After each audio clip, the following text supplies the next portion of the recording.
Hola, buenas tardes a todas y todos los valientes que están, que están acá, por acá, y para aquellos también que están tal vez en vivo, vía streaming, conectados a este evento. Desde el programa Alinvest somos muy honrados de poder participar en esa COP16 de biodiversidad y en este pabellón con los colegas de los programas que ha mencionado Danae. Para que ellos no conozcan todavía el Alinvest Verde, solo en breve es una iniciativa de la Unión Europea para promover el crecimiento y la creación de empleo en América Latina. Tiene como principal objetivo apoyar la transición hacia una economía baja en carbono, eficiente en el uso de recursos y más circular. Para ello se divide en 3 componentes que trabajan en distintas áreas. Yo me llamo Frank Suma y soy el director del componente 1 que trabaja con el sector privado. En este proyecto trabajo para SEQUA, la entidad que está liderando este componente. SEQUA es una entidad alemana que está ante todo trabajando en el fomento del sector privado, con enfoque en la promoción de cámaras y asociaciones, formación profesional y promoción comercial. Estoy acá con mis colegas de los demás componentes, Emilio Calvo, el director del componente 2, y sus colegas Azucena, su colega Azucena y Andrea Mónaco, todos trabajando para las instituciones implementadoras de ese componente que se dedica al fomento o al soporte al sector público, ante todo a través de asistencias técnicas y de mesas de diálogo. Entonces, las instituciones para las cuales trabajan son la FIAP, la Fundación Internacional y para Iberoamérica de Administración y Políticas Públicas, así como el ILA, la Organización Internacional Italo-Latinoamericana. Y tenemos un tercer componente que está presentado por Mariano Riqueri, aquí presente, líder de este componente, y su colega Mercedes Cullen. Y ellos trabajan para la EUIPO, la Oficina de Propiedad Intelectual de la Unión Europea, en la gestión de derechos de propiedad intelectual. Bueno, desde la acción de cada uno de los componentes implementamos... Molesta un poco, ¿no? Así es. Yo tengo... ¿Ah? Bueno, cuando más estoy, no se escucha de todas formas. Ok. Bueno, desde la acción de cada uno de los componentes implementamos iniciativas enfocadas en mejorar la competitividad de la producción local. Creemos que la colaboración entre los sectores público y privado es clave para promover la sostenibilidad y la transición hacia una economía más verde en el sector agrícola. A través de alianzas con actores locales y regionales estamos logrando impactos positivos para apoyar a los productores a adaptarse a prácticas innovadoras al tiempo en que contribuimos con la protección de los recursos naturales. La protección de los derechos de propiedad intelectual es otro eje clave para fomentar la innovación.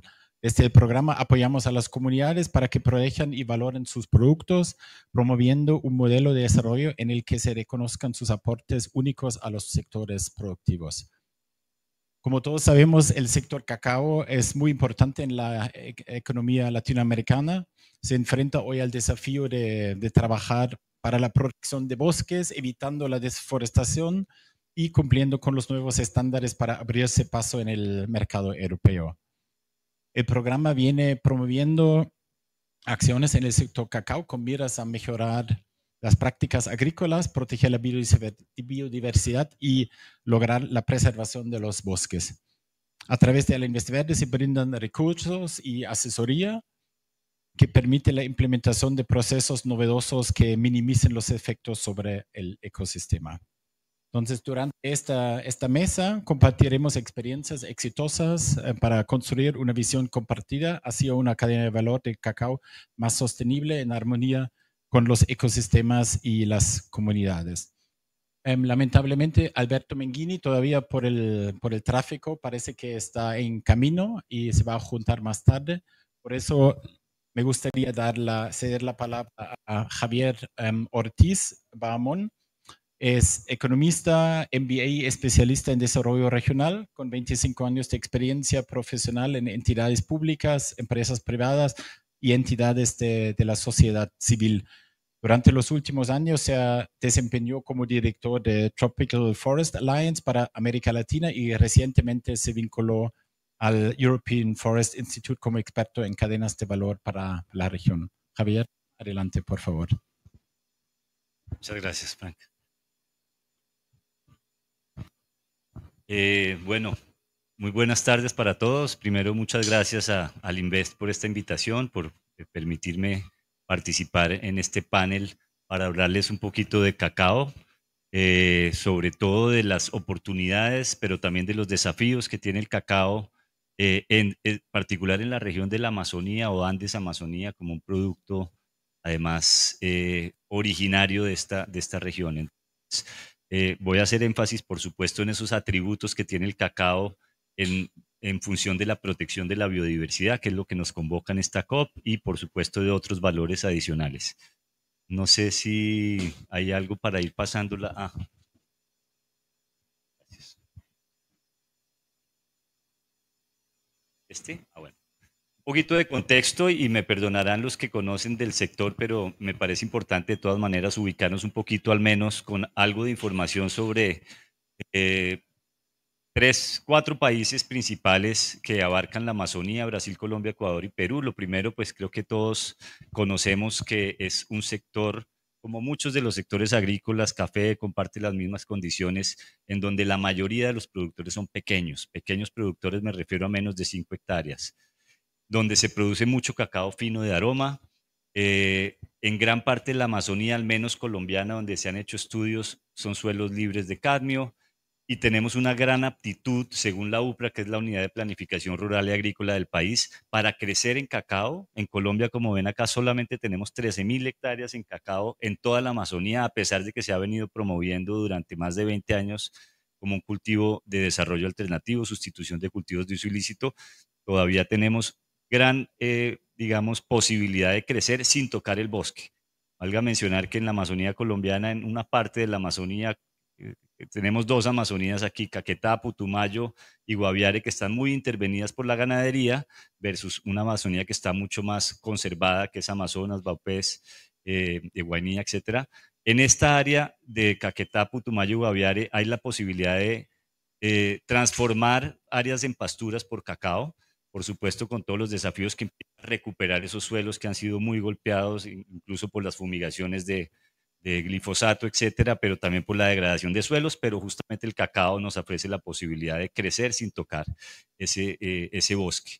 Y creo que en los demás países también tenemos oportunidad, especialmente en Brasil, incluso en Perú, donde también la ganadería ha venido expandiendo. No me voy a detener mucho. Bueno, en la diapositiva anterior mostraba algo sobre los niveles de productividad también, que son muy bajitos en cacao, especialmente en Colombia y especialmente en la Amazonía, donde tenemos menos de 400 kilogramos por hectárea año de productividad. Eso es muy bajito comparativamente con otras regiones del país y con otros países. Es decir, que también no solo hay que hacer un esfuerzo en crecimiento, digamos, de las áreas, sino sobre todo en la productividad. Creo que ahí es donde se deben concentrar los principales esfuerzos. Atributos son múltiples los que puede tener el cacao amazónico, por supuesto, mencionando que idealmente bajo sistemas agroforestales. Es muy diferente. Yo digo que no hay cultivo malo o no hay actividad mala, sino mal hecha.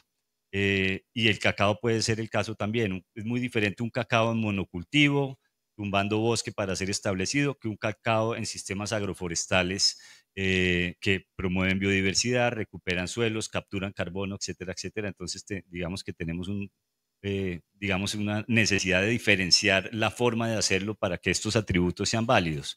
Además de ser una especie nativa, con mucha diversidad genética en nuestra Amazonía, en nuestra región, tiene una gran posibilidad de contribuir, como ya lo mencioné, en recuperar áreas degradadas, suelos, tiene funcionalidad incluso ecosistémica como de conexión, corredores biológicos para el tránsito de especies, promueve la captura de carbono. Se han visto casos en donde el cacao en sistemas de Cabruca en Brasil puede capturar más de 200 toneladas de carbono, casi lo mismo que un bosque. Así es que también por ese lado hay una gran posibilidad.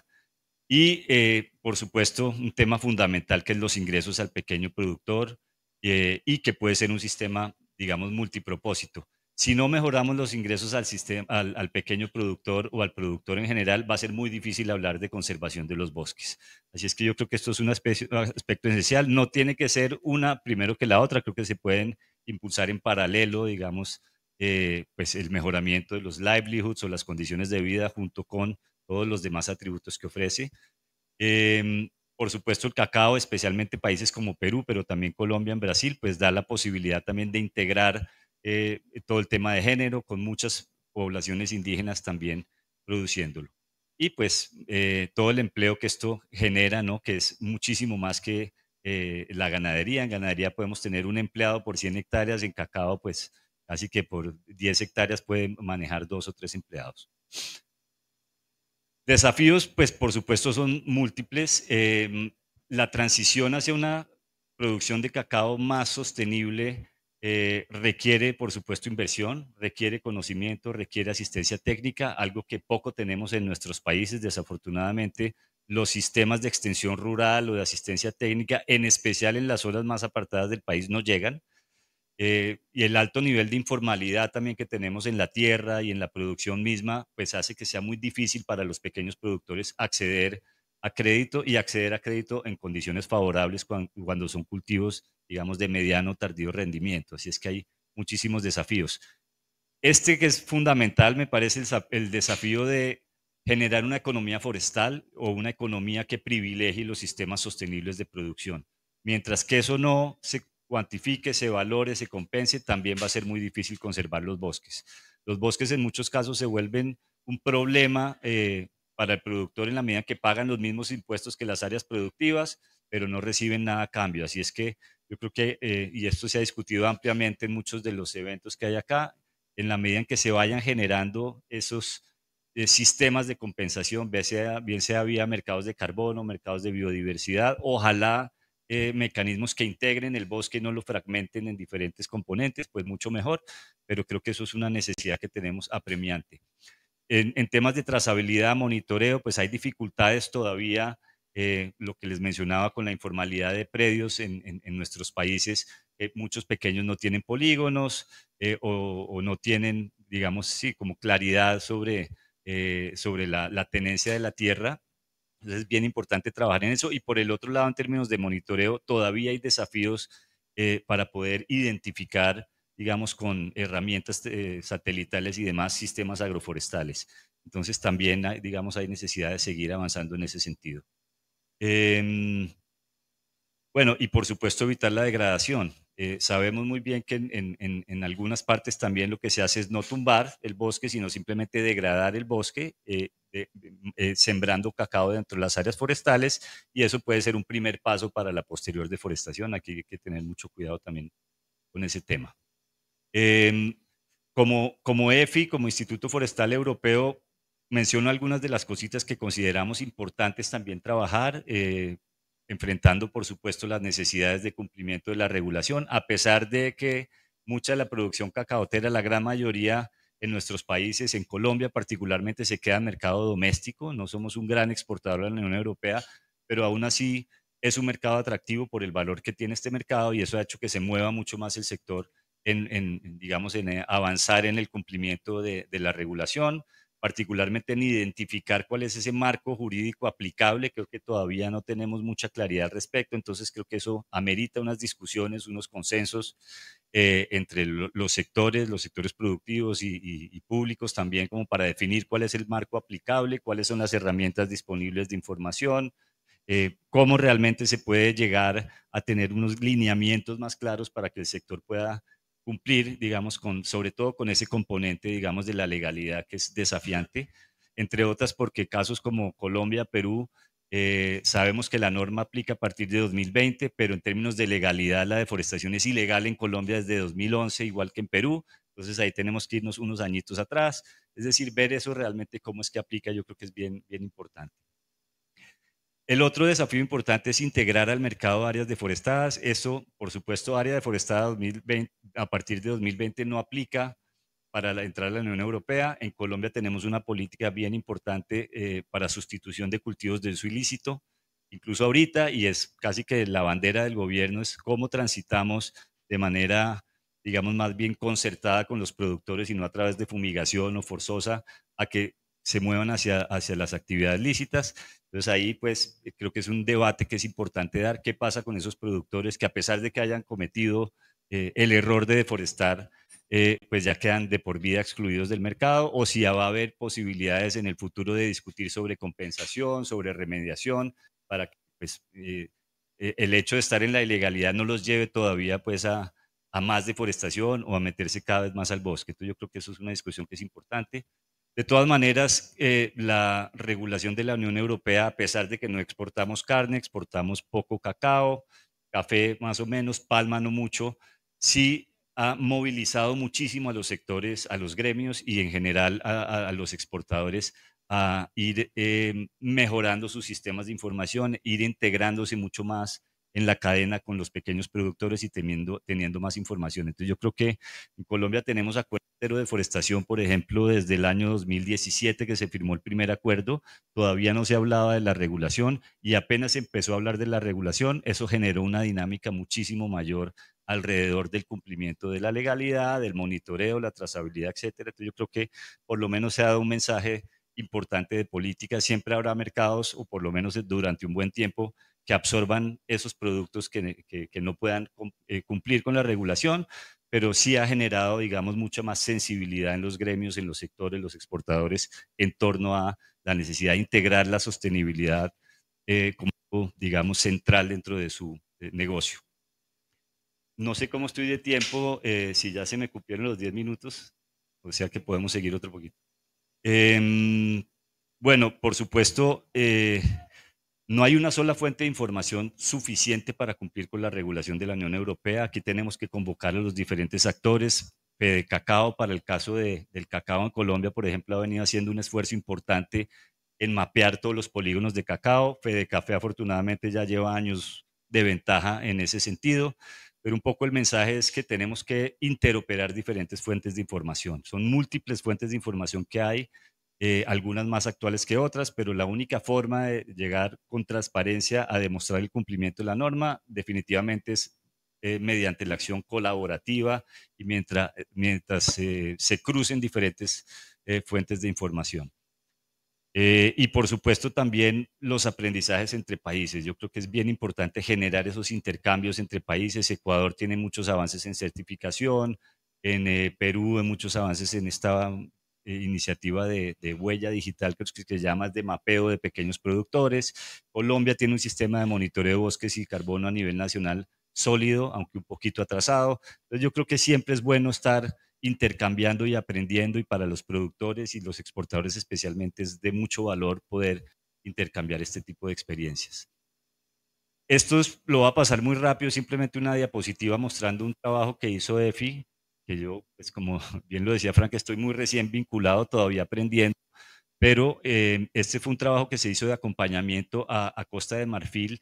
Como ustedes bien saben, la definición de bosques de Colombia y de muchos países es diferente a la definición de la FAO, que es la que aplica.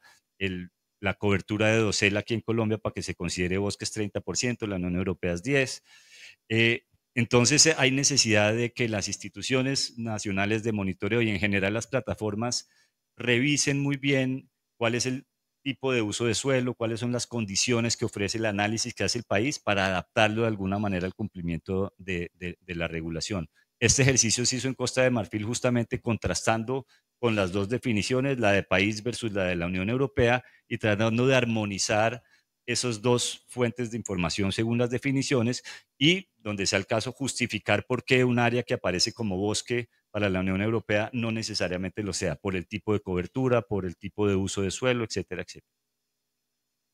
Y ya para cerrar, pues con un mensaje, y es que el cacao agroforestal, especialmente, y en eso quiero hacer énfasis, no cualquier cacao, es una oportunidad escalable de combate a la deforestación, restaurativa de la biodiversidad y socialmente inclusiva, que aborda desafíos como evitar su expansión hacia los bosques naturales, mejorar la productividad, teniendo en cuenta, por supuesto, que en principio, si son suelos muy degradados, por supuesto, los costos de mejoramiento de suelos pues pueden tomar tiempo y pueden ser mayores, pero que de todas maneras, con el nivel de demanda que tiene el cacao actualmente y con lo que se proyecta a futuro, creo que hay pocos cultivos que tengan el potencial de escalamiento que tiene el cacao para ser un cultivo, digamos, de gran potencial para la Amazonía y para la región andina en general. Así es que eso era lo que les quería presentar. Muchas gracias. Muchas gracias. Muchas gracias, Javier. Creo que ha sido bien importante e interesante como charla de apertura para este panel de cacao. Entonces, recién llegó Alberto. Un gusto que estés de nuevo con nosotros. Hoy todavía, lamentablemente, no hay chocolate para todos, sin fin, no como era con el café el lunes, pero de todas formas, ¿quieres? Pero quieres porque cambiamos el programa antes con Javier y estuvo programado que antes tú das algunas palabras, porque después hay el panel, si quieres puedes intervenir ahora y después tenemos el panel. Gracias. No, gracias a todas y todos, la verdad que bueno. Venimos corriendo, además venimos del mismo lugar con Gabriela, pero ella ha sido más efectiva, entonces ha llegado antes. No, muchísimas gracias. Hoy otro tema, creo, otra discusión más bien sobre las cadenas de valor libre de deforestación.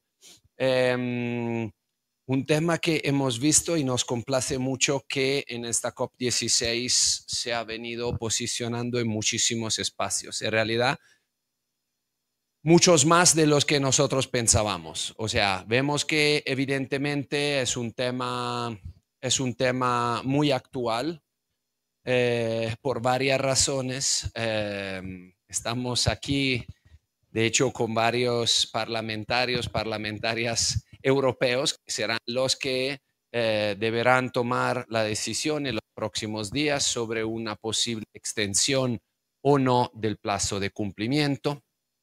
Pues justo al almuerzo hemos estado con varios actores del sector privado y público colombiano, en particular con la Federación del Cacao, recordando que varias cosas. Uno, que una eventual extensión de plazo extiende el plazo para cumplir, pero no cambia la fecha de corte del 31 de diciembre de 2020, que es el momento, digamos, la fecha de corte a partir de la cual se considera la deforestación. Entonces, eso es un mensaje importante que creo que tenemos que pasar conjuntamente, porque estoy viendo que este EUDR es sobre todo un esfuerzo de comunicación conjunta, porque cualquier tema hay que pasarlo al nivel institucional, a la institucionalidad local, hay que aterrizarlo a los productores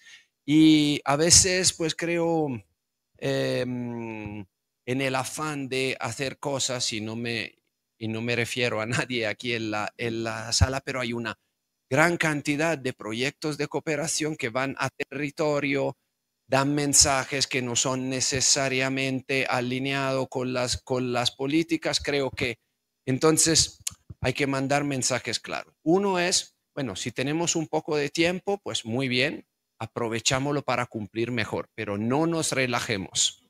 El riesgo es que nos relajemos, o sea, que si pasa la extensión, pues que nos veamos en agosto 2020, en octubre 2025, diciendo, es que entra el EUDR en 2 meses, eso no debe ser, ¿no? O sea, juntémonos para hacerlo bien. El otro tema, yo creo poder decir que lo que hemos vivido, por lo menos aquí en Colombia, pero creo que un poco en todos los países de América Latina, es que una vez que hemos conseguido salir de la retórica o de la primera reacción hacia el EUDR, que iba a ser un desastre, que no cumplía con con el marco regulatorio de la Organización Mundial del Comercio, etc. Una vez que nos hemos puesto a trabajar con Alinves, con otros proyectos aquí, con Juan y María Alejandra que nos acompañan aquí. O sea, una vez que nos hemos puesto a trabajar, pues hemos visto que en realidad el sector privado tiene una fuerte aceptación de este tema. O sea, yo creo que el sector privado, por lo menos el sector privado bueno, ya lo tiene clarísimo, que no quieren deforestar, que no. Además, en muchos países ni siquiera se necesita deforestar para aumentar la producción, si uno quisiera aumentar la producción. Entonces, más bien esto vemos que le da la oportunidad a los productores, productoras que producen digamos, con sistemas sostenibles, le da la oportunidad de poder poner a valor el trabajo que hacen en el campo. En el caso del cacao, creo también queda bastante claro que el cacao ha causado deforestación en algunos contextos que no son probablemente los contextos cercanos aquí a América Latina, o por lo menos no en larga escala. Más bien el cacao en muchos contextos es un motor de reforestación cuando se hace con mecanismos agroecológicos y una particularidad, creo, de Colombia, pero probablemente de la región también, que hay que resaltar es que el cacao también ha sido un importante cultivo de sustitución de cultivos ilícitos y un motor de crear oportunidades en áreas pues que se ven muy afectadas por el conflicto. Entonces creo que todo esto hay que ponerlo a valor. Estamos en la COP de la paz con la naturaleza. El cacao pues es, por lo menos en este contexto, ha sido tanto un motor de paz que un motor de producción en armonía con la naturaleza. Ahora, claro, quedan varios temas.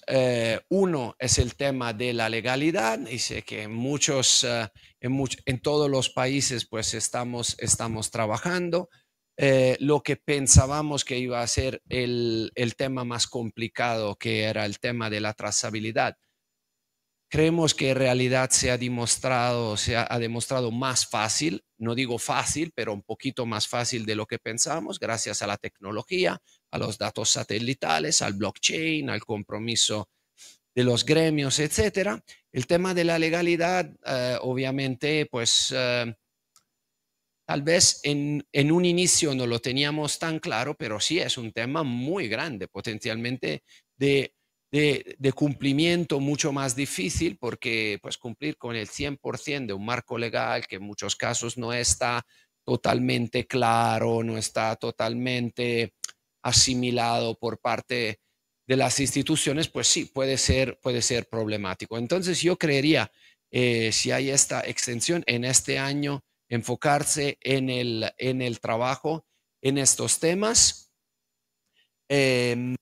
También seguir el trabajo para buscar mecanismos de cumplimiento ágil y económico. Eso es fundamental para que no se quedan, para evitar que los pequeños productores sean los que sufren más de este reglamento. Pero hoy, ya que estamos en la COP y estamos acompañados de panelistas de primer nivel que seguramente nos van a compartir unas experiencias brillantes, yo antes que nada quiero pues sobre todo celebrar que la verdad si yo miro al año recién pasado, hemos tenido un cambio de percepción, de narrativa, y me da mucho gusto estar en la COP16 de biodiversidad hablando de este tema abiertamente y con unas alianzas que se han creado. Entonces celebro lo que hemos hecho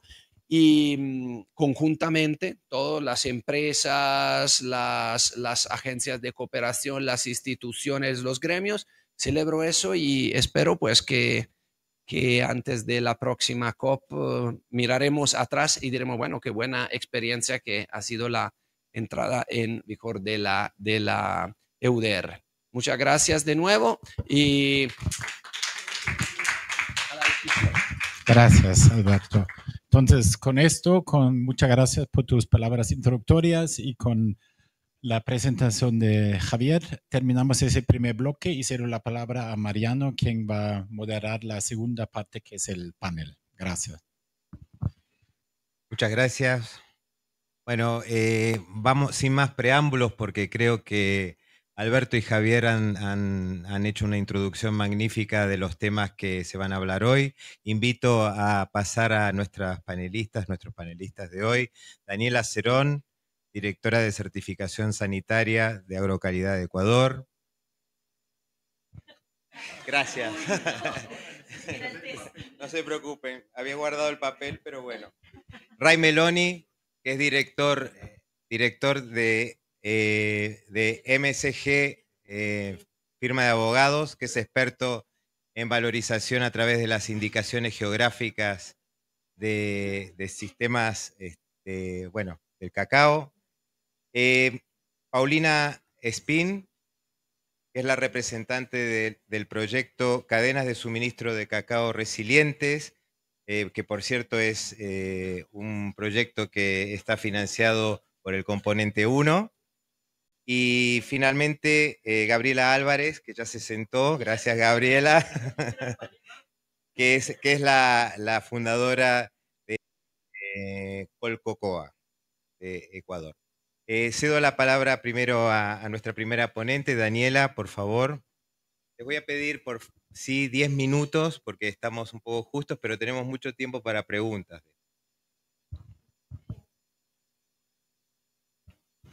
Buenas tardes con todos. Pues yo les voy a contar un poco de la experiencia ecuatoriana en el ámbito gubernamental sobre las actividades que hemos hecho para el cumplimiento del EUDR.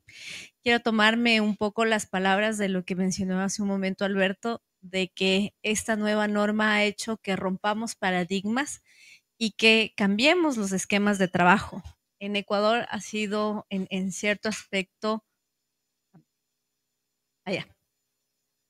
el trabajo intergubernamental en temas específicos ha sido bastante difícil. Sin embargo, con esta norma hemos iniciado una alianza estratégica entre instituciones que tenemos que ver con el comercio hacia Europa.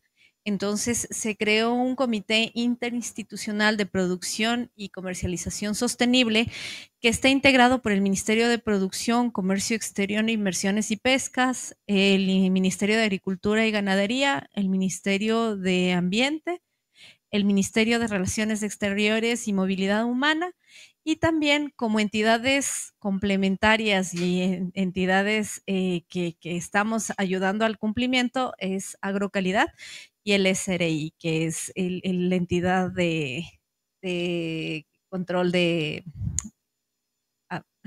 impuestos, sí, perdón.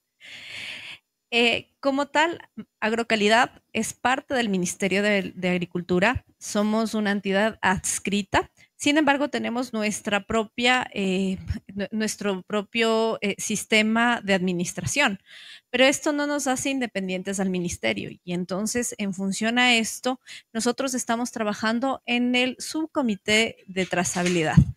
Como les mencionaba, el comité interinstitucional tiene 3 subcomités, el uno que es de trazabilidad, el otro comité de deforestación y el siguiente comité que es de uso de suelos y de legalidad. Entonces, nosotros, tanto con el Ministerio de Agricultura como Agrocalidad, estamos en la parte de trazabilidad y se han llevado varios mesas de trabajo, tanto con el sector privado como con el sector público. Aquí es importante mencionar que en el tema de cacao nosotros tenemos un gremio bastante fuerte. La producción de cacao es muy importante en el Ecuador. Estamos hablando de más de 600.000 hectáreas en donde existe el cacao. Según datos del Ministerio de Agricultura, tenemos más de 200.000 productores. Más del 60% de estos productores son pequeños, es decir, de menos de 5 hectáreas. Entonces, dentro de nuestros procesos de regulación como agencia, como Agrocalidad, uno de los puntos importantes es mantener la trazabilidad de los envíos de exportación.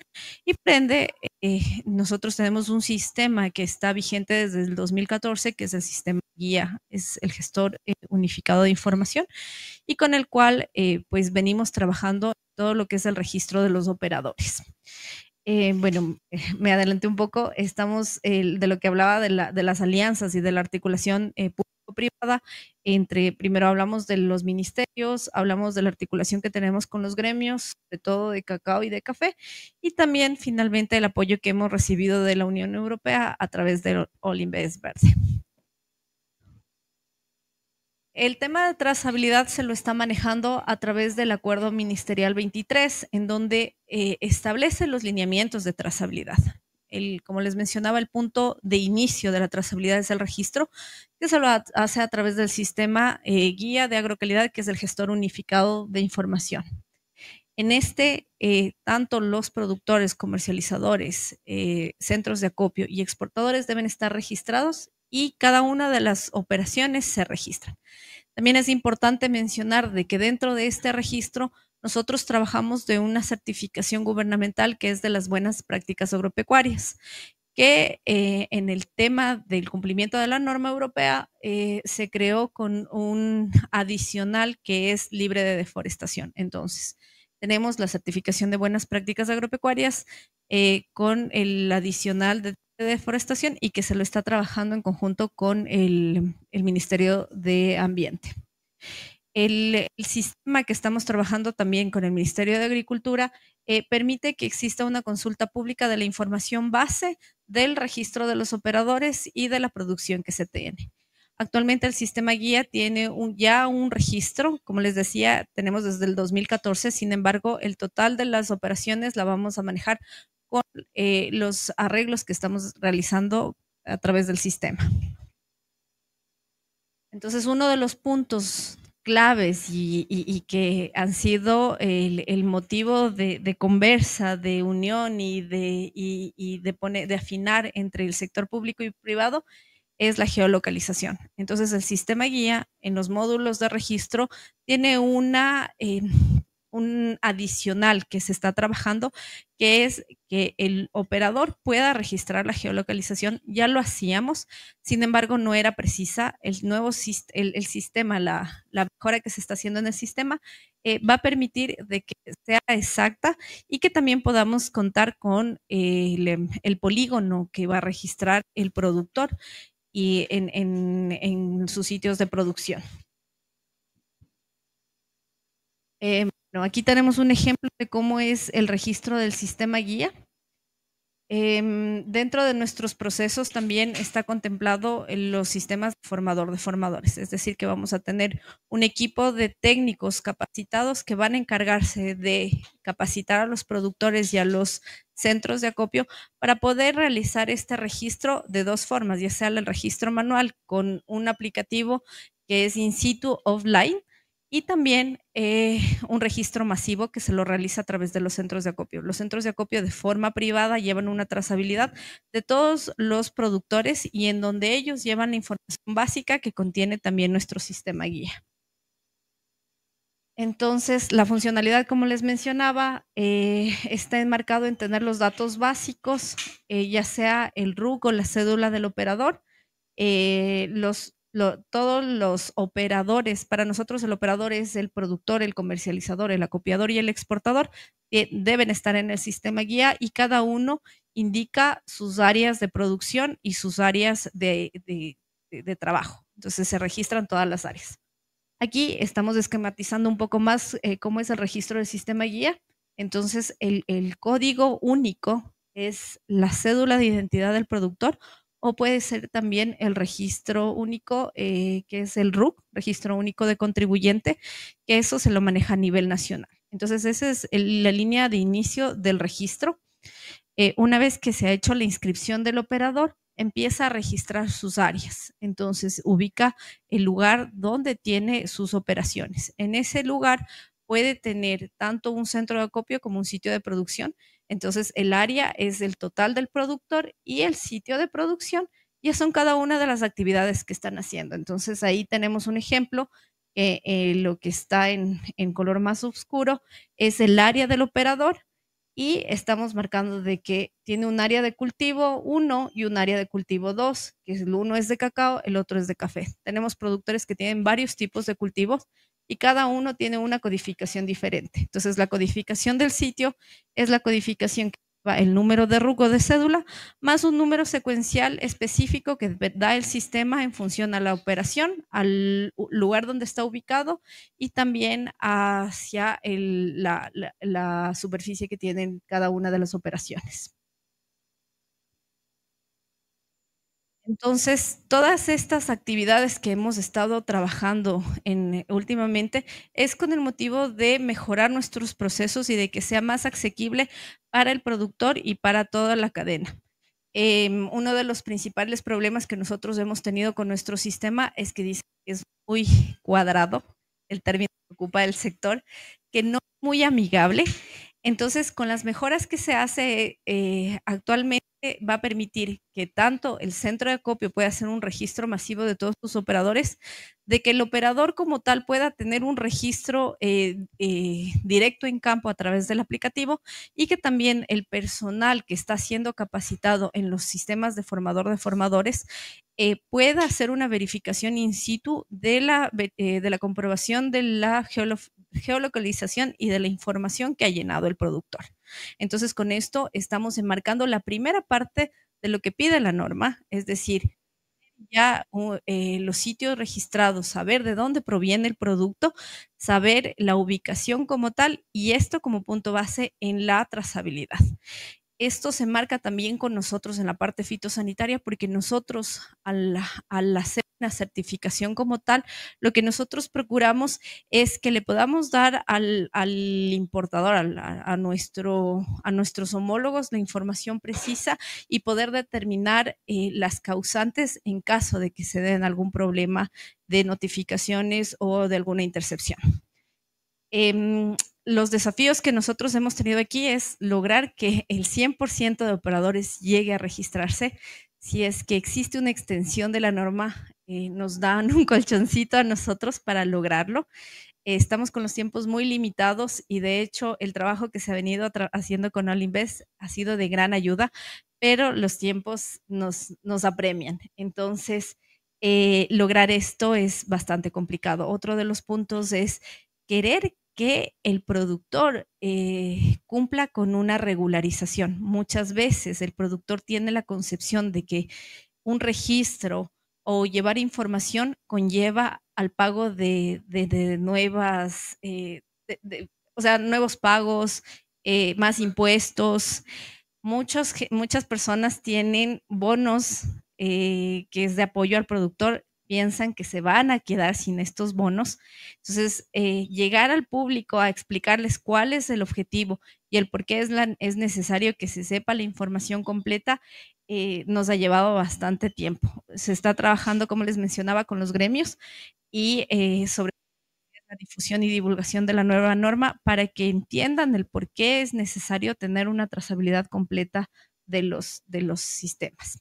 Entonces, aquí he resumido un poco lo que hemos venido trabajando y pues muchas gracias.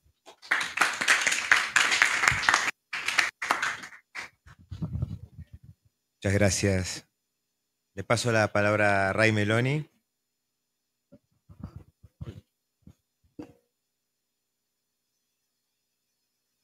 Bien, buenas tardes, muchas gracias. Mi nombre es Ray Meloni, no sé si tenemos una presentación. Un agradecimiento especial a All-Invest, a Mariano por la invitación. Yo tengo poco tiempo, lo voy a maximizar. Tengo un video que quería mostrarles, que espero que podamos verlo aquí. No sé si me pueden ayudar ahí con el video para... Ahí está. Cada vez que haces algo, dejas parte de ti en ello. Y así inició esta aventura en la exportación. Estás dando ese paso que marca la diferencia y que da inicio a una ruta que te llevará a donde otros no llegan. Este año es el año de comercialización de Curiba. Hemos podido cerrar el lote y con eso pudimos demostrar de que nosotros sí podemos cumplir las metas que tengamos. Y cuando menos te des cuenta, podrás ver que el camino que iniciaste te llevó lejos, a trascender fronteras. Estamos produciendo un promedio de más de 100.000 cajas por año. En la actualidad exportamos a 6 países. Sabemos que no fue fácil, pero tu esfuerzo y compromiso dieron frutos. Y aunque la ruta empieza contigo, nunca caminarás solo. La ruta productiva exportadora ha sido de mucha ayuda para nosotros. Hemos aprendido a poder mejorar nuestra calidad. Estaremos ahí para ayudarte en los momentos más difíciles y también para celebrar tus triunfos. Porque si triunfas tú, triunfa el Perú. Estamos ya trabajando para darle un valor agregado al producto. La ruta productiva exportadora no solo empieza contigo, sino que también se construye y se fortalece gracias a ti. Ayúdanos a mostrarle al mundo lo que tus pasos pueden lograr. Todos estamos muy contentos y muy entusiasmados con seguir adelante y dándolo todo para seguir produciendo cafés de buena calidad. Inicia la ruta hacia la exportación con la ruta productiva exportadora. Si funcionó con nosotros, sí puede funcionar con ustedes. Muy bien.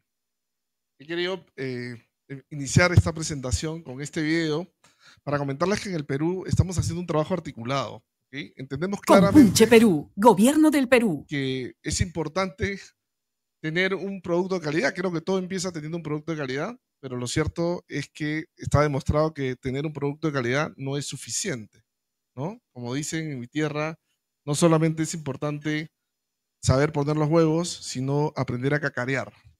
Y eso es tal vez lo que le hace falta a los productores. Tienen un producto extraordinario, ¿no? En el Perú hablamos que tenemos un cacao fino de aroma de excelente calidad, que tenemos, digamos, gran parte de la diversidad genética del cacao. Se han ganado varios premios en la calidad. Miren la cantidad de cacao que estamos sembrando en distintas zonas, ¿verdad? Y se exporta mayoritariamente a la Unión Europea. 54% del cacao que se siembra en Perú se exporta a la Unión Europea. Las cosas están claras, no estamos inventando la pólvora. Si nosotros identificamos que Europa privilegia nuestro cacao, entonces hay que enviar el cacao a Europa. Y hay que desarrollar las herramientas legales para que llegue el cacao a Europa en buenas condiciones. Entonces hemos elegido, entre otras cosas, nosotros los elementos de propiedad intelectual. Claro, repito, hay que partir de tener un producto con calidad. De hecho, lo tenemos. Y estamos trabajando en esto que Daniela nos acaba de explicar. Trazabilidad y control, ¿no? Luego de tener el producto de calidad, trazabilidad y control van a ser importantes. Esta es la ruta. Hemos identificado además que el cacao fino de aroma es intenso en el uso de mano de obra, con lo cual genera muchos puestos de trabajo. Y como todo lo están mencionando acá y lo entendemos, el cacao ayuda a reemplazar otros cultivos ilícitos. Entonces, en el Perú hemos celebrado más de 25 tratados de libre comercio, estamos integrados al mundo y queremos exportar nuestro cacao, pero mejorar la calidad de vida de nuestros productores. No hay una carga, y esto cuesta entenderlo, no hay una carga filosófica detrás del productor que siembra un cacao ilícito, o un cultivo ilícito. Lo siembra simplemente por un tema económico, gana más dinero.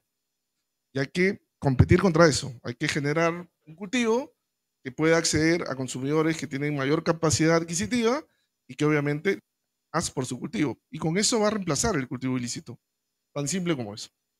Hemos desarrollado una cadena de, digamos, una suerte de pirámide de elementos de propiedad intelectual que empieza con esto que se ha llamado para nosotros la marca Perú. Algunos la deben haber visto, ¿verdad? Que ha empezado a desarrollar una serie de marcas desde el Estado peruano, ¿ok? Esta es una política del Estado peruano conjuntamente con los productores. De acuerdo con el sistema económico del Perú, el Estado no produce ningún tipo digamos, no realiza actividad económica, pero sí guía la producción. Y estos productos son en cabeza de productores, de privados. ¿Listo? Tenemos una marca para cafés únicos del Perú, el pisco, nuestra denominación de origen, y algo que le hemos llamado los supergranos o los superfoods, ¿correcto? A partir de lo cual, detrás de toda esta cadena y el posicionamiento, entendemos que el Perú va comunicando.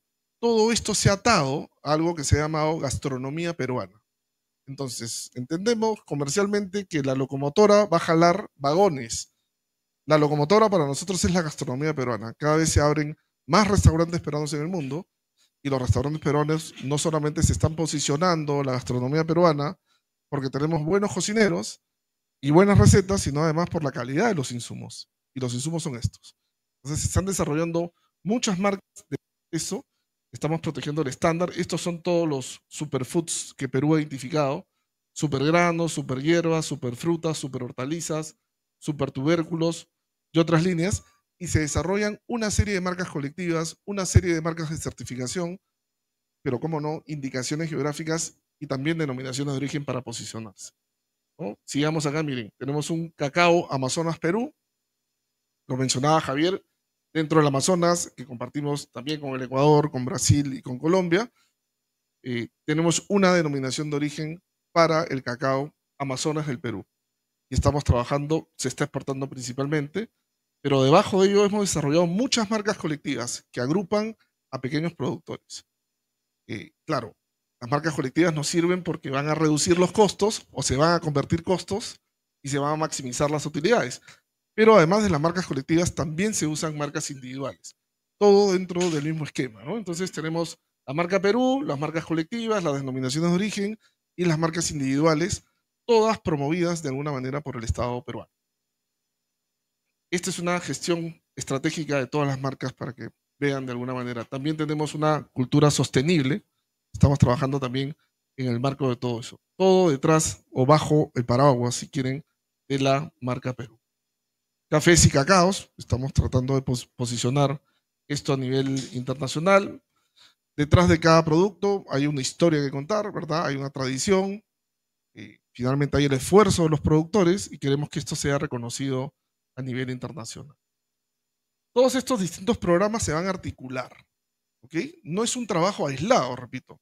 El Estado se va a encargar de reconocer las indicaciones geográficas, las denominaciones de origen, promoverlas a través de la Agencia de Promoción del Perú, que es PROMPERÚ. Se van a defender nuestras denominaciones de origen, se van a registrar las marcas en el extranjero. ¿Y cuál va a ser el rol de los beneficiarios? Un rol de gestión y de administración en el desarrollo de organismos de control, de verificación y trazabilidad independientes. Entendemos que estas herramientas de propiedad intelectual nos van a ayudar a sostener la calidad de nuestros productos a nivel internacional, le van a garantizar al consumidor que todo lo que utilizamos para promover nuestros productos van a llegar finalmente al destino y que además se va a cumplir con la calidad que se está ofreciendo. Para eso sirven las herramientas de propiedad intelectual. Yo voy a cumplir lo que digo. Si digo que mi cacao es orgánico, pues el cacao será orgánico, ¿verdad? Hay todo un sistema de trazabilidad y de control, pero además ayuda a los productores. Si bien ayuda a los consumidores, ayuda al pequeño productor de la competencia desleal. Porque claro, una vez que alguien llega a posicionar su producto, aparecen algunos inescrupulosos que empiezan a colgarse del prestigio de estos señores, ¿no? Entonces, la idea es la generación de este círculo virtuoso, donde hemos atado dentro del Perú gastronomía, turismo gastronómico, agroexportación y desarrollo local. Eso es una suerte de cadena que termina beneficiando a nuestros productores y poco a poco estamos aquí. Quiero cerrar con esto, es la unión, creo que hace la fuerza. Así que quedo atento a las preguntas. Gracias.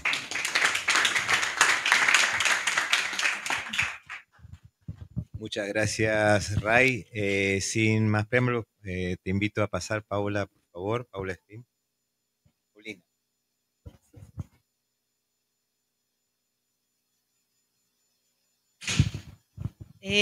Muy buenas tardes con todos y todos. Es un honor estar en este espacio. Mi nombre es Paulina Espín, provengo orgullosamente del sector rural, lo que me motivó en mi carrera de agronomía y también mi maestría en desarrollo local. Soy coordinadora de TRIAS en Ecuador y agradezco al programa Alinvest Verde por esta oportunidad de compartir este tema tan importante para el Ecuador como es el cacao sostenible. Un poco de contexto, ¿por qué el cultivo de cacao es tan importante para el Ecuador? Porque es el primero, es el primer país de exportador de cacao a nivel de América, es el tercero a nivel mundial, con una producción de 417,000 toneladas, generando alrededor de 1.323 millones de dólares. Según datos del 2023, existe alrededor de 250,000 agricultores de cacao, de los cuales el 87% son pequeños productores, es decir, que se cultivan en un promedio de 5 hectáreas. El sector cacaotero en el Ecuador genera alrededor de 500,000 empleos directos e indirectos. Este sector no solo representa una fuente importante de ingresos para el país, sino que también impulsa significativamente la economía rural. El cacao en Ecuador se produce, como ya también Daniela lo mencionó, en 650,000 hectáreas a nivel nacional que están distribuidas en 16 provincias. Una de las variedades más cultivadas es la variedad nacional, que es muy valorada a nivel mundial por su fino aroma, que representa más del 60% de la producción ecuatoriana. Asimismo, esta variedad a nivel mundial, el 60% de la producción de esta variedad proviene del Ecuador. De acuerdo a la evidencia arqueológica hallada en la alta Amazonía ecuatoriana, se concluyó que el cacao fue utilizado 3.300 años antes de Cristo por la cultura mayo chinchipe, lo que convierte a Ecuador en uno de los lugares donde se originó y se utilizó el cacao. Sin embargo, para que no me vean mal Perú ni Colombia, también se ha identificado indicios en las zonas amazónicas de Perú y Colombia, por lo que podemos compartir el origen del cacao. Okay. Por otro lado, TRIAS es una agriagencia no gubernamental belga conformada por movimientos de organizaciones rurales y empresariales que opera en 17 países de América Latina, África, Asia y Europa. Nos especializamos en el fortalecimiento de organizaciones de pequeños productores mediante la estrategia People, Planet y Profit. Nuestra intervención se enfoca en el desarrollo de capacidades organizativas para que éstas puedan alcanzar la sostenibilidad económica, social y ambiental. En Ecuador trabajamos con la Unión de Organizaciones Campesinas Cacaoteras del Ecuador, UNOCASE, que abarca 2,000 pequeños productores, tiene una capacidad de comercialización de 2.500 toneladas de cacao, pero también unas 1.500 toneladas de otros cultivos que se cultivan con prácticas amigables al medio ambiente. UNOCASE también tiene certificaciones como la Fairtrade, SPP, Orgánica, Gold Standard, BioSwiss, entre otras. TRIAS y UNOCASE están ejecutando un proyecto en el marco del programa de Alinvest Verde de la Unión Europea, que, como lo dijo Frank, está orientado al desarrollo de la competitividad de pequeñas y medianas empresas en América Latina. Nuestro proyecto, titulado Hacia cadenas de suministros de cacao resilientes y libres de deforestación en Ecuador, se enfoca en la implementación de acciones que promuevan la sostenibilidad, la inclusión y la innovación. Dentro de esas actividades se incluye el fortalecimiento de capacidades, la adopción de tecnologías para la trazabilidad, sistemas de monitoreo, reporte y verificación de las fincas, para de esta manera cumplir los procesos de debida diligencia de la EUDR. Pero asimismo, en este componente estamos trabajando en la promoción de prácticas agrícolas ambientalmente sostenibles, como es la agroforestería dinámica. ¿Por qué es importante este sistema de agroforestería dinámica?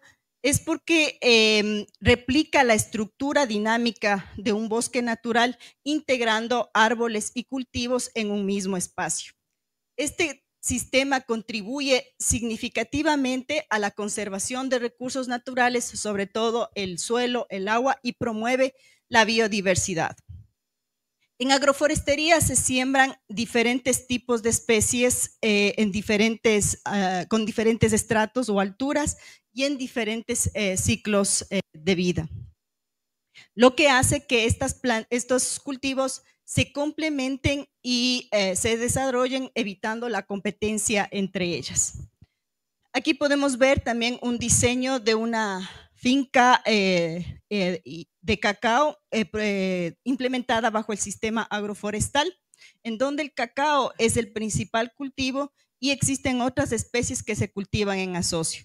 Podemos ver a musáceas como el banano, a forestales como el guayacán, frutales como los cítricos, también especies de biomasa como la guava o el achote, y también plantas o cultivos de ciclo corto como el maíz, el frijol, la yuca. Cada parcela que se implementa es específica para cada zona y cada territorio, que se lo trabaja con el productor en acompañamiento del equipo técnico de UNOCASE. En UNOCASE este sistema se viene trabajando hace 8 años con apoyo de la cooperación y la empresa privada, con un cliente que tiene UNOCASE, al cual TRIAS y el proyecto Alinvest Verde se ha sumado para escalar en este enfoque de producción sostenible. Actualmente UNOCASE tiene 700 hectáreas bajo este sistema agroforestal, y hemos identificado algunos beneficios de este sistema. En primer lugar, mejora la salud y la calidad del suelo. La diversidad de especies vegetativas que encontramos en estos sistemas aportan con hojarasca y restos vegetales que se incorporan al suelo y mejora la estructura y la porosidad. Así también aumenta la retención de agua y las actividades de microorganismos en este espacio, lo que le vuelve al suelo más fértil y reduciendo la utilización de fertilizantes sintéticos. Las raíces también profundas de los árboles que podemos encontrar en estos sistemas absorben nutrientes que están inaccesibles para otros cultivos y los devuelve al suelo mediante sus ramas y hojas en la deposición. Se ha determinado que existe hasta el 5% de materia orgánica mucho mayor que un sistema en monocultivo. Otro beneficio es la retención de humedad en el suelo. Al mejorar la estructura y el contenido de materia orgánica, aporta la capacidad de capturar agua en el suelo, mejorando la resistencia a eventos drásticos del cambio climático como la sequía. Actualmente Ecuador y la región está sufriendo eventos de sequía muy fuertes, y la agroforestería ha ofrecido una estrategia adaptativa para ser más resilientes a estos eventos. En agroforestería se ha identificado que se ha disminuido hasta 4 veces la frecuencia de riego que en un sistema en monocultivo. Por otro lado, también disminuye el ataque de plagas y enfermedades. Los árboles y arbustos que se generan en este sistema actúan como una barrera física o trampas para algunas plagas. Algunos árboles como las acacias, plantas ornamentales, emiten compuestos químicos que atraen o repelen plagas o insectos, como por ejemplo los trips que afectan al cacao. Mientras que las plantas de cobertura ayudan a reducir el contacto directo entre las plagas y los cultivos principales. También mejora la seguridad alimentaria y la comercialización. Al diversificar la producción existe una variedad de alimentos que están disponibles para la familia y también para la venta. Los productos generados como por ejemplo las frutas, las leguminosas, los tubérculos, se comercializan a través de la organización y también en mercados locales. Esta diversificación permite que las familias obtener ingresos de diferentes fuentes y evitar tener el riesgo de depender de un solo cultivo. Por ejemplo, Unocase comercializa lo que es la yuca, el limón, el banano de sus socios. En agroforestería podemos obtener ingresos desde el primer año con los cultivos de ciclo corto.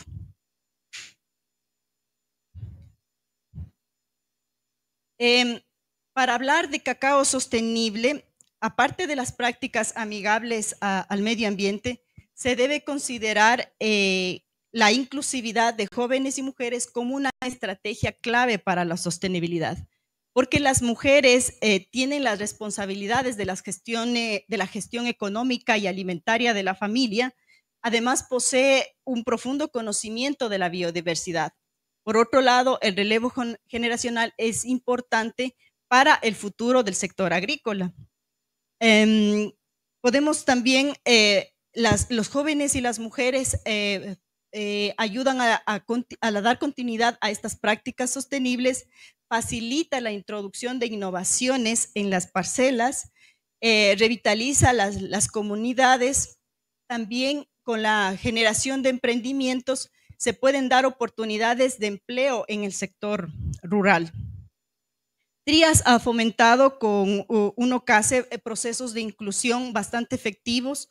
Uno de ellos ha sido el proceso de profesionalización de los jóvenes, intercambios de conocimientos, planes de acción, pero sobre todo también la institucionalización del género y generacional en sus estructuras y en su dinámica organizacional. Esta inclusión ha permitido que Unocase pueda brindar servicios de asistencia técnica, mano de obra mecanizada, llevar procesos de trazabilidad más ágiles, ofrecer también bioinsumos como emprendimientos y también generar valor agregado. Todas estas actividades son realizadas y lideradas por jóvenes. Es sin duda que el cacao es una fuente importante de ingresos para los productores de cacao, que es reconocido por su sabor y aroma. Sin embargo, para que sea sostenible a largo plazo es necesario seguir trabajando en la equidad social, en preparar y apoyar a las futuras generaciones, implementar estas prácticas como la agroforestería dinámica, que los vuelve más resilientes al cambio climático. También tener en cuenta algunos desafíos que ya colegas que me antecedieron lo mencionaron, como que en el sector cacaotero todavía se presenta una baja diversidad en las fincas, se presenta también problemas de moniliasis, que son enfermedades que afectan la calidad del cacao, la presencia de cadmio, y también los desafíos que de todas maneras, sin embargo, es una oportunidad, pero también es un desafío el cumplir las normativas como la EUDR y también la orgánica como la 848. Entonces, es esencial para mejorar la sostenibilidad abordar estos desafíos de manera integral con la suma de todos los actores para enfrentar estos procesos. Y finalmente quiero terminar mi intervención haciendo una alusión a una frase adaptada de Eduardo Galeano que personalmente me gusta mucho porque pienso que es algo fuerte para un mensaje para trabajar con los productores, que es muchos pequeños productores en lugares pequeños haciendo cosas pequeñas podemos cambiar el mundo. Muchas gracias.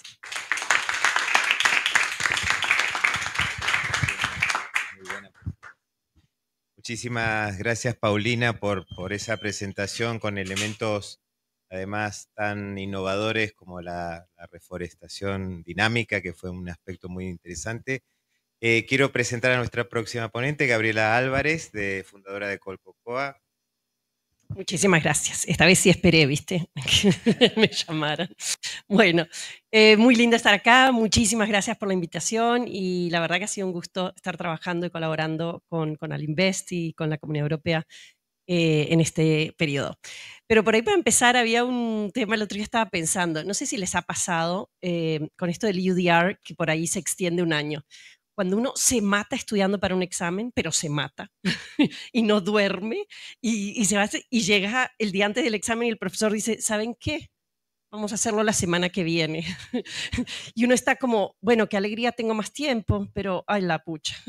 No me pasaba muy seguido, pero creo que es eso. Creo que es una sensación de, bueno, con todo lo que corrimos, ¿qué significa el 2025? Y un poquito también, yo en los dos paralelos pensaba, y lo vamos a hablar un poquito ojalá más tarde, pero cambia de trabajo individual a trabajo en grupo.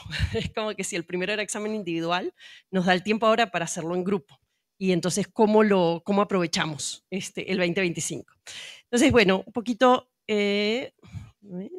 ahí estamos, un poquito de Colcocoa, porque somos muy pequeñitos, somos uno de los más pequeños operadores de cacao en Colombia, pero como dijo Paulina, pequeñitos, pero ojalá cambiando cositas de a poquito.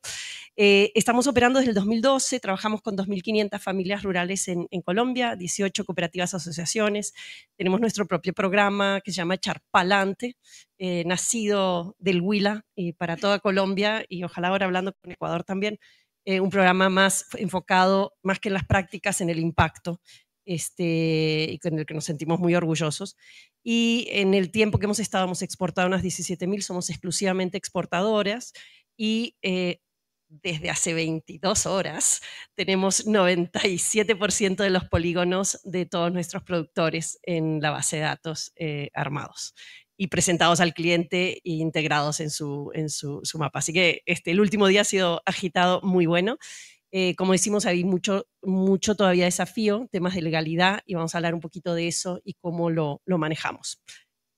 Básicamente somos empresas un poco asociadas, somos poquitos, tratamos de hacer muchas cosas, pero Cacao es el principal. También tenemos una organización de impacto, un plan de reforestación, captura de carbono, servicios de la naturaleza, que queremos que vaya asociado con lo que va a ser el UDR del año que viene. Tenemos también unas fincas y somos los peores agricultores. Lo llamamos nosotros la sufricultura. Hemos aprendido ahí lo que es ser agricultor, pero es súper difícil. Una cosa es hablar con el librito y el que no sabe enseña, ¿no? Y ha sido muy duro la finca y hemos sufrido mucho con nuestro propio cultivo, pero también nos ha enseñado mucho de los desafíos que enfrentan los productores en el día a día y qué es realmente esto de producir cacao sostenible y etcétera. Tenemos también un laboratorio de cadmio, obvio por obvias razones, nuestro mercado grande es Europa, y un pequeño chocolate que no traje, pero el que quiera me pide y se lo mando. Muy rico, el No Name Chocolate.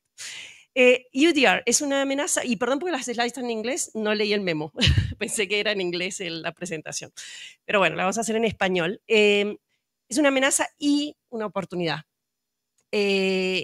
Y esto creo que lo que es importante es cómo lo miramos desde lo que llamamos primera milla, donde empiezan todas estas cadenas de suministro. Y ahí es donde creemos que es una oportunidad. Les voy a hablar un poquito de lo que hemos hecho hasta ahora, del avance, pathfinding lo llamamos, pero es como hemos ido ganando terreno en un jeep y con carreteras muy complicadas. Y también quería proponer o echar al ruedo que hay una oportunidad más allá del UDR, y que es llevar a mercado. Sí la regulación, pero cómo lo llevamos a mercado. Sí cacao, pero cómo lo llevamos a prosperidad. Sí compliance, pero cómo lo llevamos a mercados voluntarios de naturaleza o mercados obligatorios de naturaleza, o cómo valoramos la naturaleza. Y eso es un poquito lo que quería. Para disimulo de datos, vamos a llamarlo Don Rigoberto, pero Don Rigoberto está en Antioquia, cerca de Maceo, Antioquia. Es uno de los productores más pilos nosotros los llamamos cacaotesos. Si los colombianos se dan cuenta, son los tesos del cacao. Y ese es uno de los tesos. Ha sido víctima de violencia, ha matado al hijo, se le incendió la finca. O sea, la verdad, le dio cáncer. O sea, realmente el señor la lucha y el señor está al frente de todo. El señor guarda 1 hectárea de bosque porque piensa que es una buena cosa. El señor tiene 4 hectáreas en total y piensa que es una buena cosa tener ese bosque. Ese bosque nos está ayudando a todos, el señor lo protege porque piensa que es una buena cosa. Pero bueno, en general, cuando uno llega donde el productor, ¿qué es lo que se ve? El productor, ¿y esto qué es? ¿Y ahora qué quiere? ¿Y qué otro papelito le tengo que llenar? Y como ya hablábamos en el almuerzo también, ¿y la DIAN va a saber? ¿O cómo es esto? ¿Y dónde figura? ¿Y que tengo que ir a la alcaldía? ¿Y mi posesión de tierra? ¿Y qué más? Ay, que es complicado. ¿Y para qué? ¿Y si le vendo al otro, al señor que pasa y me compra? Y listo. Y eso es la realidad. O sea, hay cuando uno llega a finca, hay que tener una claridad y una proposición de valor a la finca, bien clara. Porque si no, pues se vuelve eso. Bueno, si usted es el que me compra y me obliga a todo eso y no tengo otra opción, lo hago. Pero si yo quiero hacerlo, ¿por qué es? Y don Rigoberto, que es piloso como él solo, también dice, uy, y esto nos va a dar mercados. ¿Y esto qué? Hay pocos que lo pueden hacer. ¿Y qué oportunidad tenemos? Y bueno, pues yo soy un echado para adelante. Y alguien dijo el tema de orgullo. Y el tema de orgullo no siempre lo vemos. El productor en muchas de nuestras zonas latinoamericanas, diría yo, tiene un orgullo muy fuerte, es parte de su vida, el cacao o el café. Y nosotros muchas veces hacemos con los productos de nuestro cliente, de nuestros grandes clientes que hacen unos huevitos de chocolate y se los regalamos a los niños. Y decimos, esto lo hizo tu papá o tu mamá. Y el niño y el papá se le infla o la mamá se infla. Y el orgullo es súper importante. Y yo creo que es un driver muy, muy importante en el campo colombiano, antioqueño, pero en todas las regiones de Colombia y seguro que en Perú y en Ecuador y en México y en Venezuela. Y eso creo que es muy importante. Pero tan importante como eso es mostrar la proposición de valor para el productor y informar la claridad. ¿Qué es lo que hemos hecho nosotros como empresa hasta ahora? Nosotros empezamos como un poquito adelantados porque creíamos en muchas de estas cosas de que empezamos y entonces nosotros tenemos trazabilidad completa desde 2012 en cooperativa con nuestras cooperativas asociadas y las asociaciones. Y teníamos un código de conducta, trabajamos con las cooperativas, con los productores, con los clientes. Entonces ya el modelo venía como más predispuesto para este tipo de desafío. Ahora, hubo una aceleración en el 23-24, donde empezamos a mirar, actuar, acelerar y a invertir y a coinvertir. Y ahí fue muy importante el rol de la cooperación, el rol de los clientes, el rol de las cooperativas, el rol de los productores. Más o menos, y esto fue creemos que para 2.500 productores hay que invertir más o menos 320.000 one time, una vez, digamos, y 210.000 más o menos para mantenerlo por año. Esto es un montón y esto es el costo y no es el valor, es el costo que estamos estimando de lo que puede ser. De vuelta, todo esto se puede dibujar, pero es importante verlo. Ahora, el proceso que seguimos, nosotros tenemos un código de conducta y un programa de impacto que ya tiene muchas de las cosas que vienen en el UDR. Miramos el UDR y el UDR tiene sus requerimientos y sus procesos, sus sistemas. Y el trabajo ha sido integrar, o sea, si necesitaban polígonos, nosotros teníamos trazabilidad, ¿cómo vamos integrando eso? Teníamos GPS, pero no teníamos polígonos, teníamos de algunos, etc. Entonces eso fue el trabajo grande, fue de integrar toda la parte de los procesos, sistemas y lo nuevo que había que hacer. Entonces el código de conducta se amplió, entonces los nuevos que van verificados ya entran en el sistema y entra a ser parte del business as usual, o sea, no es una vez, sino que ya entra a ser parte de nuestra verificación. Como nosotros definimos, no es una certificación separada, es verificado por tercera parte, en nuestro caso Ceres, adaptamos rápidamente para que esto sea parte de cómo va a echar para adelante hacia adelante. Y eso ha sido muy importante y nos ha dado mucha agilidad.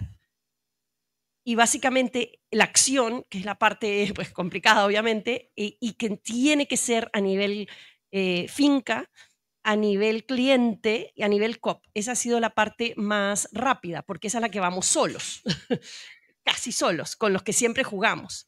Y la parte más desafiante, y por eso digo que el 2025 pues, es una oportunidad, es la parte nacional. Y quizás internacional. Y eso me parece súper interesante que hagamos estos foros. Nosotros, ahora un cliente nos pidió, denme Ecuador y Perú y Colombia, pero con todo armadito. Y entonces estamos empezando a aprender de lo que es y cómo nos alineamos. ¿Y por qué nos piden eso? Porque hay una diversificación que sabemos todos en nuestro mercado de cacao, los que están en cacao, tratando de buscar diversificación de orígenes. Y los latinoamericanos estamos súper bien posicionados porque tenemos, dentro del desorden que somos, tenemos más orden. Tenemos sistemas, tenemos ciertos procesos, tenemos cosas que nos pueden dar una ventaja competitiva si la usamos bien. Y me parece que es una oportunidad esto para usarlo bien. Esto es básicamente para explicar por ahí además los locales, pero en Huila, Antioquia, Norte Santander, Putumayo, Caquetá, y ha sido súper importante el vamos juntos con los que jugamos. Estos son algunos de los que hemos trabajado en las regiones y que ha sido clave para poder acelerar y llegar con 2.500 productores a lo que estamos. Los clientes que han sido claves también, y hay que integrar con los clientes y cómo van, y los transversales a nivel nacional con FedeCacao, con SENA, con CAM, con CIAT, CNC, UPRA, Ministerio de Agricultura, seguro me olvido de otros, y algunos que han sido también en todo el camino, CIAT, GIZ, la Embajada, y la delegación en Colombia, que nos ha servido realmente mucho, no porque nos invitaron, pero además porque nos dan una guía, nosotros vamos y validamos. Esa validación ha sido clave. Juan, que está por acá, creo. A ver, ¿cómo le hacemos? ¿Cómo lo traducimos? ¿Cómo lo simplificamos? ¿Cómo nos enfocamos en lo que es clave? Y eso ha sido súper importante, ir juntos. Entonces, de verdad, no es porque nos invitaron rico café y brownies, pero han sido súper instrumentales en llegar aquí. ¿Qué es lo que me falta a mí? Me falta que esto valga, que esto tenga el valor. No es solo hacer la tarea, es que realmente esa tarea sirve y tiene un impacto. Más o menos, de vuelta, estas son estimaciones, pero el compliance cost por hectárea es más o menos $120, más o menos, don't quote me on this, pero es más o menos, y eso hay que pagarlo, digamos. El Economist tenía un artículo muy bueno el año pasado que separaba lo que era el potencial ingreso para una persona de deforestar una hectárea. O sea, ¿qué es lo que se lleva en el bolsillo? ¿Qué le pagan por la madera que saca? ¿Se la lleva al ilegal? Todo ilegal, pero se gana $1.200 en el bolsillito. Nuestro amigo don Rigoberto, que es muy piloso, dice, no, yo no le voy a dar, no necesito esos 1.200, quiero a mi bosque. Mi pregunta es, ¿por qué el señor Rigoberto está subsidiando a todo el mundo? Porque el valor calculado por el Economist de esa hectárea son $25.000 en servicios ambientales, biodiversidad, y de esto hemos oído 28.000 estimaciones. No importa, es mucho más que 100, es mucho más que 500, y si la dejamos por la mitad son 12.500. Los mercados actuales, y siendo súper generosos con algunos de los mejores mercados de carbono, que nuestro socio Solidaridad está trabajando mucho en esto y es muy bueno, pueden llegar a 625 por hectárea. Y esto es con un buen bono de carbono. ¿Y el resto? ¿Y el resto? Entonces, para mí ese es el desafío, de cómo traducimos eso, cómo aprovechamos también este año para comunicar el valor que tiene y quién está pagando el costo de mantener ese valor para la naturaleza. El que está subsidiando es don Rigoberto. Don Rigoberto gana, pues no sé, $3.500 al año, neto, 7.000 brutos. O sea, y ese es el señor que está subsidiando con su hectárea de bosque a todo el resto que respiramos mejor aire. El compliance y el cost y todo eso vamos a trabajar. No, obviamente por regulación no vamos a hacer la deforestación, pero tenemos algunas soluciones, no solo nosotros, otros, en la parte de mercados que existen hoy. Son muy pequeños. ¿Qué hacemos con el resto? ¿La regulación es relevante? El compliance, yo creo que, como dijo Alberto al principio, hemos visto a través del año que se puede, que se llega, pero eso no es suficiente. Eso no es suficiente y eso es lo que yo creo que nos tenemos que poner fuertes y defender y argumentar. encontrar un modelo de negocio, puede ser público o privado, pero hay que encontrarlo que complemente las regulaciones. Súper optimista, esto lo escribí hace como una semana, súper optimista, un montón de cosas que escuché en los últimos 3 días. Y tenemos que llegar ahí. Y vamos juntos, esperemos. Muchísimas gracias.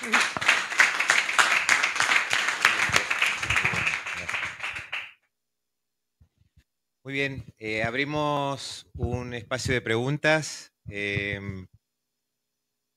¿Alguna persona, por favor, que levante la mano, el que quiera hacer alguna pregunta? Ahí está. Hay más manos, ¿no? Si te presentas, por favor. Buenas tardes, mucho gusto. Mi nombre es Juan Lesaca, trabajo con la delegación de la Unión Europea aquí en Colombia en el proyecto de trazabilidad y sostenibilidad que está apoyando precisamente la implementación de UDR. Hace poco me encontré un estudio, realmente leí el artículo que resumía el estudio, pero me llamó mucho la atención y quisiera de pronto escucharlos un poco acerca de este concepto, y es que para el caso de café, habían encontrado que, o sea, tratando de indagar qué tanto más tiene que pagar el consumidor. Es la pregunta que muchas veces nos hacemos y de hecho fue un poco con lo que cerró Gabriela y por eso conecto con eso. Y el estudio encontraba que más que pedirle más al consumidor es un tema de redistribución del precio en la cadena. En particular los operadores, o sea, la última milla, no la primera, sino la última, se termina quedando con más del 60% de los valores y demás y todo. Y quisiera pues un poco escuchar la opinión de si creen que en cacao sea algo similar y también si EUDR o este tipo de coyuntura, pues porque ya sabemos que vienen más regulaciones o más cosas por el estilo. EUDR de pronto es como la primera, la más vistosa, pero ¿están generando las conversaciones o están abriendo el espacio para realmente hablar de cómo cambiar esa relación de precio y llegar a un precio realmente justo, el que se habla hace mucho tiempo, pero todavía no se ve? Gracias. ¿Quién quiere tomar? Gabriela. Y luego Ray Meloni también creo que tiene aporte. Creo, y espero no ser tan cínica, pero hay una disposición a pagar el costo. Eso es lo que yo he tanteado y se habla, o he hablado, o he escuchado 200 toneladas, $300 por tonelada, 200, 150. Pero porque eso no creo que es muy complicado que cambie, porque el que te compra el cacao no es el consumer, es el procurement manager, es cómo está compensado, medido este procurement manager. O sea, yo a veces decía, puedo no hablar con el procurement manager, puedo hablar con el de riesgo, el que paga los seguros de falta de suministro, de shock, porque él puede hablar con el de marketing, pero los sistemas y las cadenas de muchos de estos commodities están armadas de una manera que por más que tienen, o sea, son seres humanos divinos y con toda la gran intención, pero los sistemas y los procesos de muchas de las corporaciones no facilitan por cómo son medidos, por cómo son compensados, por cómo son las estructuras. Entonces hay que hacer un cambio más grande. Lo que hace la regulación es que nivela el juego. Entonces, ahí ya el procurement manager no es una opción, tiene que comprar con compliance. Entonces, de cierta manera, eso a los que estábamos un poco adelantados nos viene bien, porque ya no hay que argumentar, eso es ahora un requisito y es así como se juega y ya está, no es una opción. Pero para lo otro hay que trabajar diferente, hay que trabajar diferente y entrar diferente. Y ahora hablábamos también en el almuerzo un poco y hay... o sea, al final se paga o por impuesto o por prima. El europeo va a tener que pagar o el público o el privado. Y yo no lo veo todavía a una concientización que vaya al privado, porque cae al consumidor. Entonces yo creo que todavía hay un desafío grande. Puede ser que las cosas están avanzando rápido y empieza a haber una concientización. Y eso quería una de las cosas que por ahí nos puedes contar tú. Es que hay alguna manera, así como se ha trabajado tanto en la apelación de origen controlado, en las marcas país, hay algo que podamos hacer, que no sea un sello, pero algo que podamos traducir ese valor y lo podamos ayudar a comunicar para crear como, no sé, algún tipo de movimiento, algo que pueda hacer. Así que te paso la pregunta, quizás.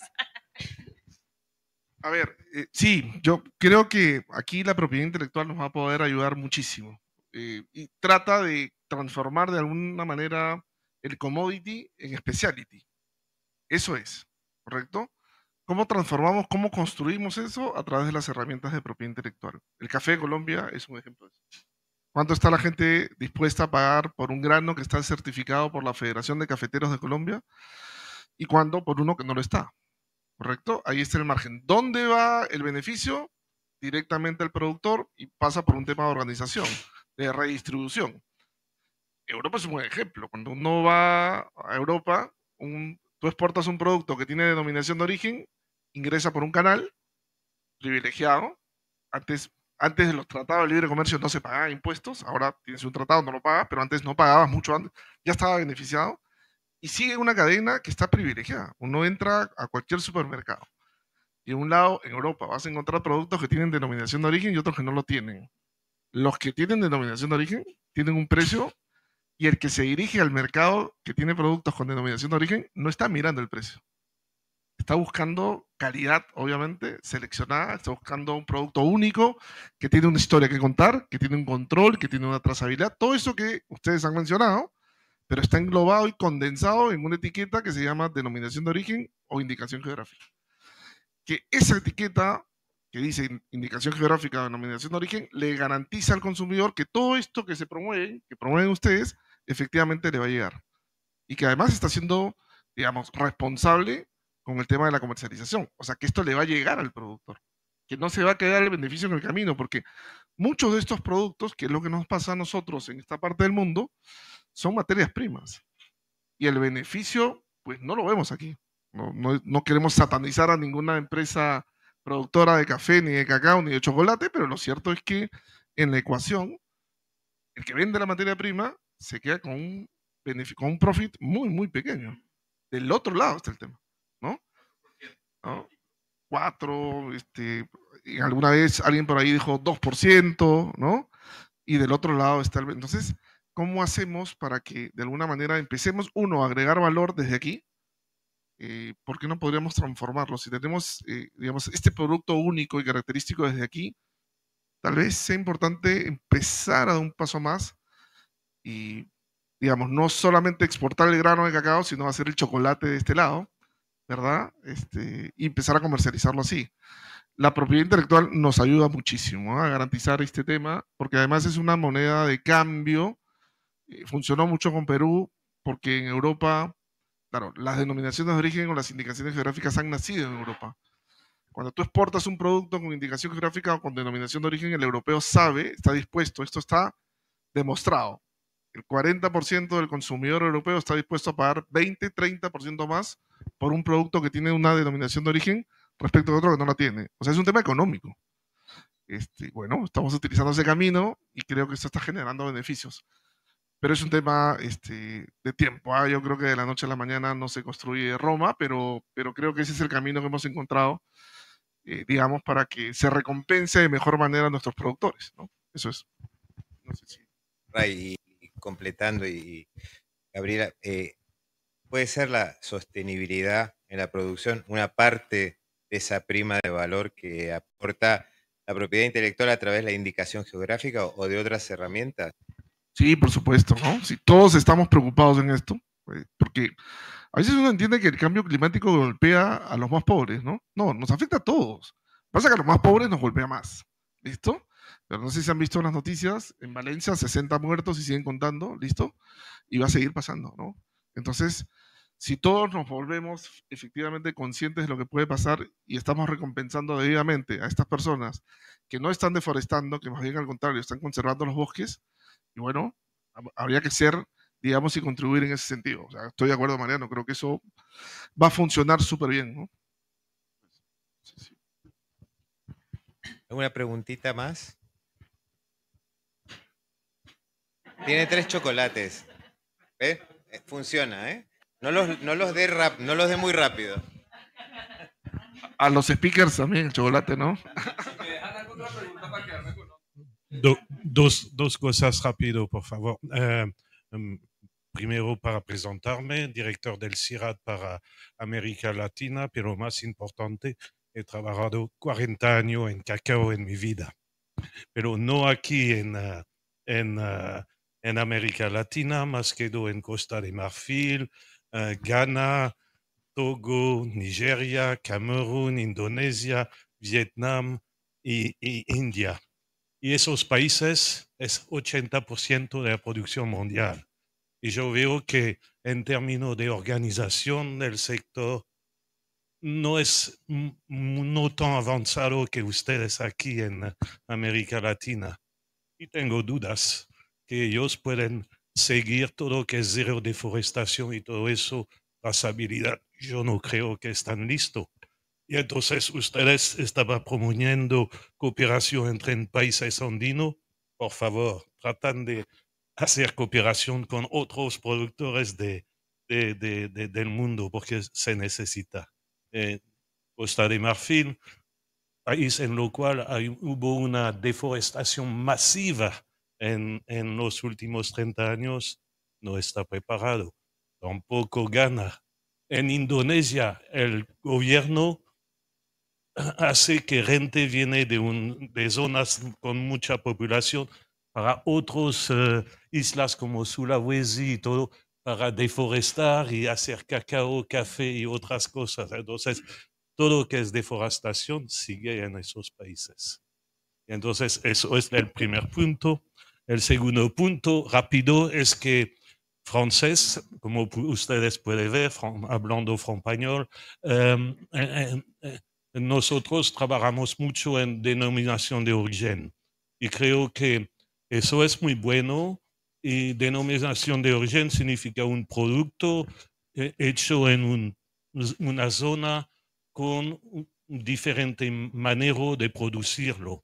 ¿Y por qué no ajuntar a eso un toque, un enfoque verde o agroecológico en una denominación para ir a dar más valor al producto? Yo creo que es una manera de seguir trabajando en cacao, en café y otras cosas. Aquí. Sí, de acuerdo. O sea, digamos, en el mercado hay dos formas de competir, por volumen y, digamos, por diferenciación. Claramente, por volumen no vamos a poder competir con Costa de Marfil o con Ghana, eso, con Nigeria, eso sí está claro. Yo creo que lo de nuestros países es empezar a competir por diferenciación. Y ahí por eso que funciona perfectamente las denominaciones de origen que funcionan perfectamente en Francia, ¿no? Producto natural que tiene factores naturales y humanos que están vinculados con el origen geográfico y la calidad depende de esa zona geográfica. Le podemos sumar, por supuesto, que además sea orgánico, que además respete el medio ambiente. Yo creo que con eso el paquete... Exacto.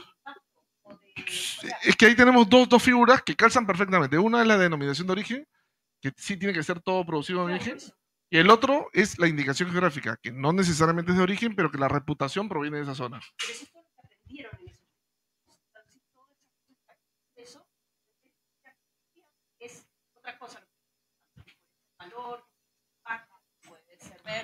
Ahí está. La indicación.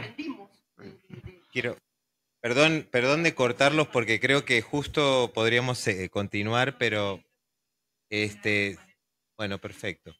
Entonces seguimos un poquitito más. Me pareció muy interesante la intervención del señor, perdón. También porque, primero, resalta algo que se mencionó en las ponencias, que tenemos una cierta ventaja en la región a nivel de organización. Se salió en 2 ponencias y eso es un factor competitivo y también una cierta necesidad de quizás como trabajador de la Unión Europea, lo digo, de ampliar la cooperación interregional para usar las buenas experiencias recogidas en algún lugar en otras regiones. Y en esto la sostenibilidad y del mantenimiento de los bosques creo que es muy importante porque es un desafío global, ¿no? En ese sentido la cooperación global es fundamental. Tenemos ahora que hablar de carne dentro de un ratito. Javier, ¿quería su chocolate o quería una pregunta? Pero vamos a dejar la última palabra aquí a Javier. ¿Tiene chocolate, Javier? Esta era la pregunta para cerrar, solamente que qué porcentaje tiene el cacao que me voy a ganar con esta pregunta. Sí, ese cacao es una zona determinada que es Cacao Amazonas. En realidad, el 10% de toda la producción sale de esa zona, ¿no? ¿Yo también puedo preguntarte o no? Ahí dice cacao. No me gano, no me gano. Bueno, les pido un aplauso para nuestros panelistas, ha sido realmente un debate muy interesante. Muchas gracias.